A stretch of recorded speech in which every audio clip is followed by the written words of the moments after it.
राजधानी लखनऊ के बिजनौर स्थित केंद्रीय रिजर्व पुलिस बल सेंटर में समझौता ज्ञापन हस्ताक्षर समारोह का आयोजन किया गया। इस कार्यक्रम में मुख्य अतिथि के रूप में पहुंचे केंद्रीय रिजर्व पुलिस बल महानिदेशक डॉक्टर आनंद प्रकाश महेश्वरी। केंद्रीय रिजर्व पुलिस बल सीआरपीएफ के जवानों की वीरता की कहानी अब आप अपने मोबाइल फोन पर ऑडियो में सुन सकेंगे। वीरता की कहानियों को हमेशा जिंदा रखने के लिए सीआरपीएफ ने बिजनौर रोड स्थित सीआरपीएफ ग्रुप सेंटर में एक एमयू पर हस्ताक्षर किया है। इस कार्यक्रम में बतौर मुख्य अतिथि के रूप में सीआरपीएफ महानिदेशक डॉक्टर एपी महेश्वरी उपस्थित हुए। उन्होंने नीलेश मिश्रा के स्लो कंटेंट प्राइवेट लिमिटेड के साथ एमयू पर हस्ताक्षर किया है। कार्यक्रम में भारी संख्या में सीआरपीएफ के अधिकारी और कर्मचारी के अलावा और लोग भी मौजूद रहे। सीआरपीएफ के महानिदेशक डॉक्टर एपी महेश्वरी ने कार्यक्रम के दौरान अपने संबोधन में कहा, सीआरपीएफ देश का सबसे सुशोभित पुलिस बल है, जिसे 2112 वीरता पदक देश के द्वारा प्राप्त हुए हैं। सीआरपीएफ ने निस्वार्थ सेवा भाव से देश की सेवा की और 2224 बहादुरों का बलिदान किया है, जिन्होंने अपने देश की परवाह अपने और अपने साथी की जान से ज़्यादा की। प्रत्येक कहानी अपने साथ अनुभूति, त्याग, मानवता और बहादुरी का पाठ लेकर आती है।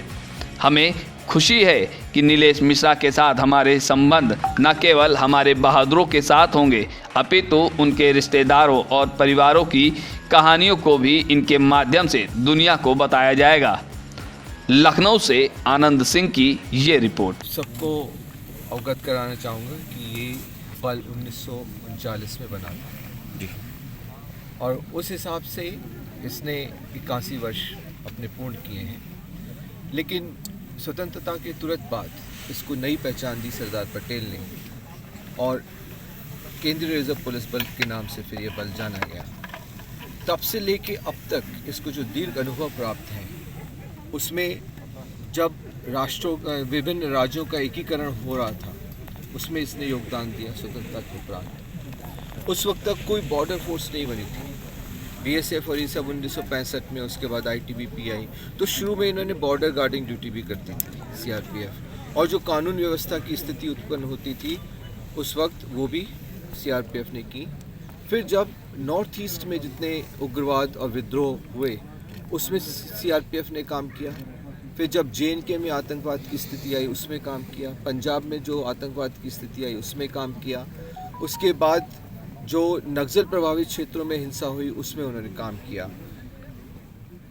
इससे सीआरपीएफ के पास एक बहुत ही वृहद अनुभव तरह तरह के काम करने का पैदा हुआ। 1986 में पहली महिला बटालियन बनी, जब ये देखा गया कि महिलाएं और बच्चों का भी जन आंदोलन में वो भी हिस्सा ले रहे हैं और ये ज़रूरत पड़ी कि महिला पुलिस होनी चाहिए, तो 1986 में पहली बटालियन यहाँ बनी। 1992 में फिर इसकी एक विशेष इकाई बनाई गई, रैपिड एक्शन फोर्स, जो कि लोक व्यवस्था को नॉन फेटल मीन्स से मतलब जिसको बोलते हैं कि लेसर फेटल लीथल मीन्स से कंट्रोल करने के लिए, जिसमें अश्रु गैस और ये हम इस्तेमाल करते हैं, तो उसके लिए एक बल बनाया गया, रैपिड एक्शन फोर्स। बाद में जब ये नक्सलवादी विद्रोह हुआ और जंगल वॉरफेयर, क्योंकि ये जंगल में होता था, एक नई तरह की रणनीति उसमें होती थी, तो जंगल वॉरफेयर में दक्ष एक बल बनाया गया, जिसको कि हमने कोबरा के नाम से आप सब जानते हैं। कालांतर में रैपिड एक्शन फोर्स का भी विस्तार हुआ, जो 10 बटालियन से फिर 2018 में 15 बटालियन बनाई गई। इसी के साथ जो महत्वपूर्ण महानुभाव हैं, जो कि महत्वपूर्ण निर्णय लेते हैं देश के, उनको जब खतरे होने लगे तो धीरे धीरे सीआरपीएफ में एक वीआईपी सुरक्षा का यूनिट भी खुला, और जैसे आज की स्थिति में लगभग 60 से अधिक महत्वपूर्ण व्यक्तियों को सीआरपीएफ सुरक्षा प्रदान करती है। तो सीआरपीएफ का जो कि एक बटालियन से शुरू थी 1939 में, धीरे धीरे इसके काम को देखते हुए, अनुभव को देखते हुए आज ये 249 बटालियंस इनकी हो गई हैं।